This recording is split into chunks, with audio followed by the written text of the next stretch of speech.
O pequeno teorema de Fermat. Eu, particularmente, só consegui entender o pequeno teorema de Fermat depois que foi para a parte dos exercícios. Na parte teórica eu fiquei um pouco confuso, mas depois que seguiram-se os exemplos, foi clareando a minha mente. Se você é assim como eu, então estamos juntos. Vamos tentar fazer alguns exemplos aqui para tentar clarear e entender. Vamos dar uma explicação também no começo do que ele é, do que ele se trata, e em algumas ocasiões a gente pode utilizar. Esse é um estudo da aritmética modular dos restos, quando a gente está falando do pequeno teorema de Fermat, né? E a gente utiliza ele quando a gente quer descobrir um resto de um número muito grande. Enfim, vamos lá. O que diz o meu pequeno teorema de Fermat? Dado um determinado número A, que é um número qualquer, a gente utiliza letras na matemática para que a gente possa fazer uma generalização, que esses números valem. Se esse número A estiver elevado a um número P menos 1, ele vai deixar resto 1 quando eu tiver um módulo P. E a gente utiliza esse P por quê? Porque esse número aqui ele é um número primo. Tenta fazer com outro número, você vai ver que não dá muito certo. Então esse P indica que é um primo e esse A vai indicar que é um número qualquer. Então, dado um determinado A qualquer, vai deixar resto 1 se ele estiver elevado a P menos 1, quando o módulo for esse número primo que a gente estiver em questão falando. Então vamos entender alguns exemplos. Determinado número qualquer, 3 elevado a 6, qual é o resto que ele deixa quando ele é dividido por 7? Percebe que 7 é um número primo, consigo enxergar que o número 6 ele é uma unidade menor do que esse número 7, logo vale o meu pequeno teorema de Fermat. Esse aqui número deixa um resto 1. Poderíamos ainda aplicar algumas propriedades de potência, que aí é quando a gente começa a complicar esses exercícios, mas mesmo assim a gente tem que ser capaz de enxergar. Vamos supor que eu tenha determinado número, sei lá, 5 elevado a 160. Qual é o resto que ele deixa quando ele é dividido por 17? E aqui a gente tem que pensar, o 17 é primo, show, posso utilizar o pequeno teorema de Fermat, só que aqui eu tenho um número elevado a 160.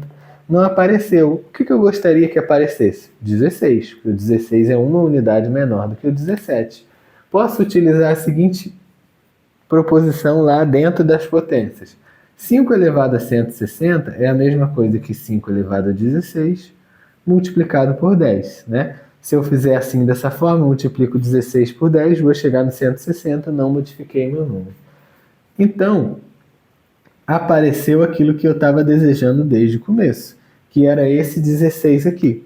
Esse 16, ele é uma unidade menor do que o 17.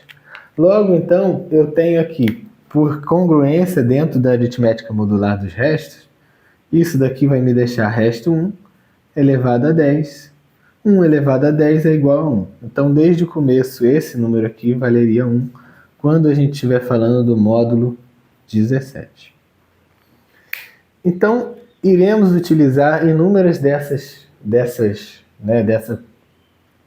propriedades dentro de potência, né? Essas propriedades vão ser úteis para resolver exercícios mais para frente. Como esse exercício que eu estou deixando aí na tela. Qual você diria que é a resposta? Conseguimos enxergar que o módulo é 11. Então, se trata de um número primo, vamos desconfiar que esse tipo de exercício a gente faz pelo pequeno teorema de Fermat. E aqui, 2 elevado a 1456 não chega nem perto do número. O que eu vou fazer na maldade? Eu vou pegar esse 1456 e vou dividir ele por 10. Por quê? Porque é esse 10 que eu quero que apareça no meu expoente para eu poder utilizar o pequeno teorema de Fermat.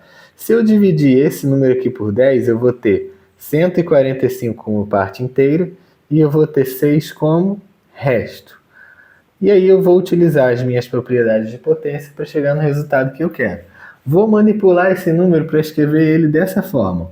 2 elevado a 10, que multiplica 145, vezes 2 elevado à sexta potência. Por que eu fiz isso? Porque o meu objetivo era fazer com que aparecesse esse 10 no meu expoente, Como consequência, como o módulo é 11, eu vou aplicar o teorema de Fermat e eu vou dar uma simplificada no meu número, para trabalhar com um número mais fácil.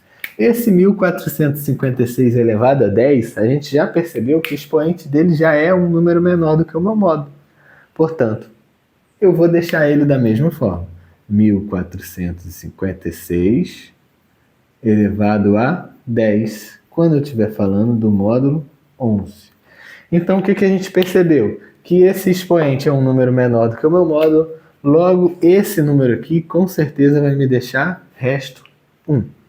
Isso já é balela, batata. 2 elevado a 10, aplicando o teorema de Fermat, eu vou ter, ele vai me deixar um resto 1, elevado a 145, 2 elevado a sexta, já vou colocar logo que vale 64. Esse daqui vai me deixar o resto 1, já vou escrever o resto 1 aqui, né, para já baixar ele direto. Módulo 11. Agora, 1 elevado a 145, eu sei que me dá 1. 64 módulo 11 é uma conta muito mais fácil de fazer do que 2 elevado a 1456, que daria um número muito gigantesco. Eu vou fazer simplesmente 64 módulo 11, que é mais fácil. 64 módulo 11 eu vou ter 5 inteiros, resto aqui que vai me deixar 9. Esse 9 aqui é o meu resto quando eu estou falando do módulo 11.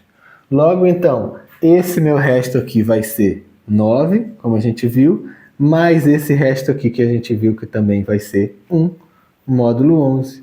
O módulo, né, o resto que ele me deixou de toda essa minha expressão aqui vale 10. Então, essa daqui é a minha resposta final. Entendeu? A gente vai construir e, por vezes, vamos ter que utilizar as propriedades de potência para ver se dá uma manipulada. Se não der para dar uma manipulada desse jeito aqui, a gente vai ter que usar outra propriedade, né? Ou talvez o phi de Euler, também dá para descobrir.